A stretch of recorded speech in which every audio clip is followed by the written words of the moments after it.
Pozdravljeni, dragi gledalci! Danes bomo govorili, kako so se tuja ljudstva preselila na ozemlje Rimskega imperija. Germanska ljudstva, ki so se v 5. in 6. stoletju naselila na ozemlje Rimskega imperija, niso bila divja plemena, ki bi napadala iz gozdov in step, pač pa politično dobro organizirana ljudstva z bogato kulturo. Selitve so spodbudili Huni, nomadsko ljudstvo mongolskega izvora iz osrednje Azije, ki so v 4. stoletju podirali proti Evropi. Na poti so okrog leta 375 podredili nekatera germanska plemena. Druga, ki se niso hotela sprijazniti z hunskim suženjstvom, pa so se začela seliti proti zahodu. Ta so na svoji poti potiskala druga plemena. Nastal je veliki selitveni val, preseljevanja celotnih ljudstev na ozemlje Rimskega cesarstva. Prvi so se s prečkanjem Donave na rimskemu ozemlju naselili zahodni Goti. Leta 378 so pri Adrianopolu premagali rimsko vojsko. Naselili so se v Meziji. Kmalu so jim na rimsko ozemlje sledili tudi drugi. Na čelu germanskih ljudstev, ki so se naselila na rimskemu ozemlju, je bil sloj vojaške aristokracije, ki mu je načeloval kralj. Čeprav so bili ta ljudstva razmeroma malo številna, največ okrog 100.000 ljudi, v primerjavi z milijonskim prebivalstvom Rimskega imperija so imela vojaško premoč. Kot rimski federati so dobro poznali taktiko rimske vojske in razmere v njej. Skozi stoletne trgovske in kulturne stike so bili seznanjeni z rimsko ureditvijo, navadami in s slabim položajem različnih slojev prebivalstva v gospodarsko oslabljenem in političnem nestabilnem rimskemu imperiju. Tudi rimsko prebivalstvo je poznalo germanske ljudstva, ki so se priseljevala na ozemlje imperija.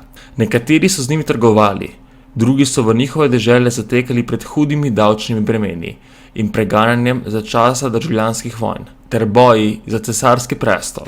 Poleg trgovcev in ubežnikov so se k ljudstvom onstran Limesa in še dlje k Hunom odpravili tudi pripadniki najvišjih slojev rimske družbe, na primer Orest, oče zadnjega zahodnorimskega cesarja Romula Augustula, je bil nekdaj dvorjan hunskega poglavarja Atile in njegov poslanik k cesarju v Konstantinopel. Plenjenje Rima v letih 410 in 455.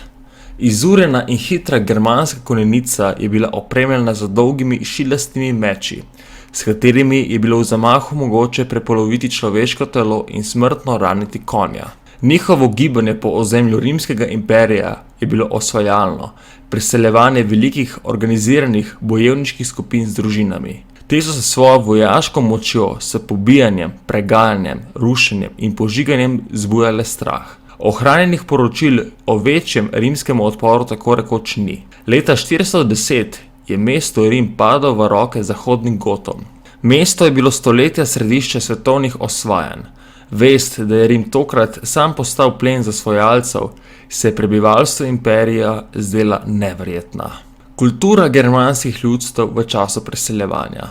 Tista germanska ljudstva, ki so bila v tesnem stiku z Rimskim imperijem dalj časa, so v času naselitve na rimsko ozemlje že pustila politeizem in so sprejela krščanstvo.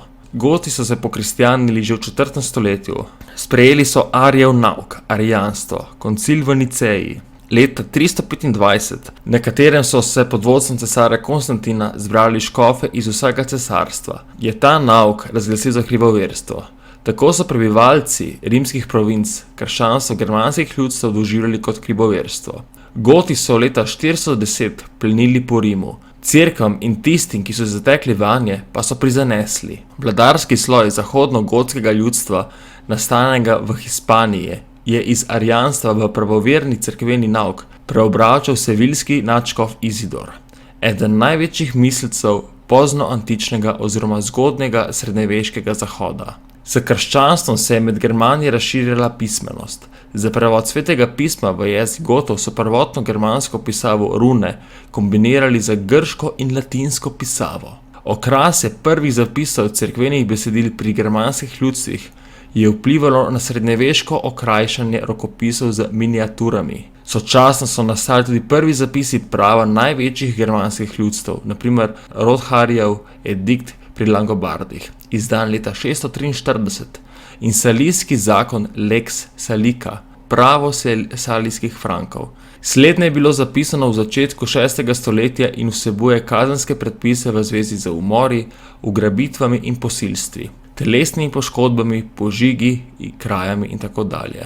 Skozi stoletja srečevanja z azijskimi kulturami in s kulturo grško-rimskega sveta so germanska ljudstva razvila bogato umetniško dejavnost.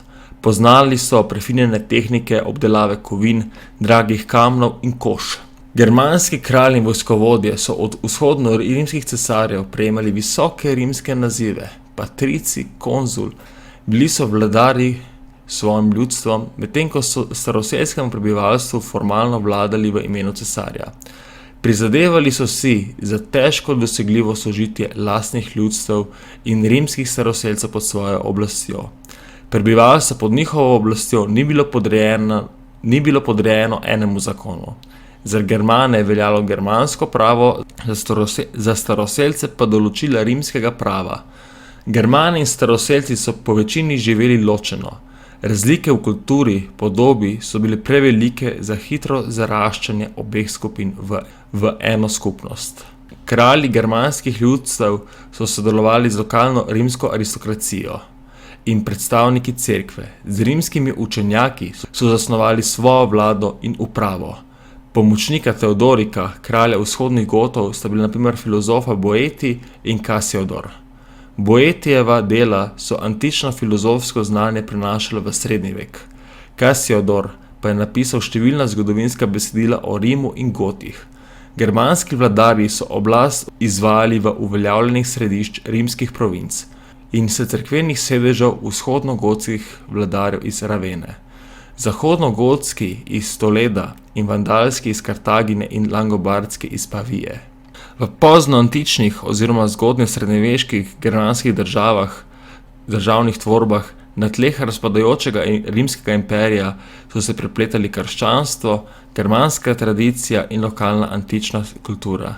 Nekatere od njih so obstajale razmeroma kratek čas, čeprav germanska ljudstva niso načrtno težila k uničenju rimskega cesarstva in zato je njihov obstoj bistveno spodbudil razkrajanje njihovega zahodnega dela.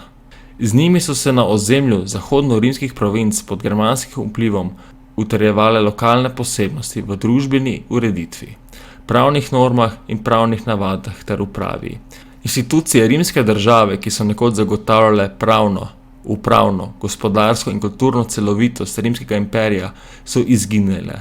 Z njim je ugašala tudi rimska državnost. Germanska kraljestva na tleh rimskega cesarstva so bila skupaj s krščansko cerkvijo in čedalje bolj vplivnim papeštvom osnova za nastanek nove, srednjeveške, fevdalne družbe. Upam, da vam je bil današnji dokumentarec všeč. Če vam je bil všeč, pritisnite like in se naročite. Hvala in lep dan.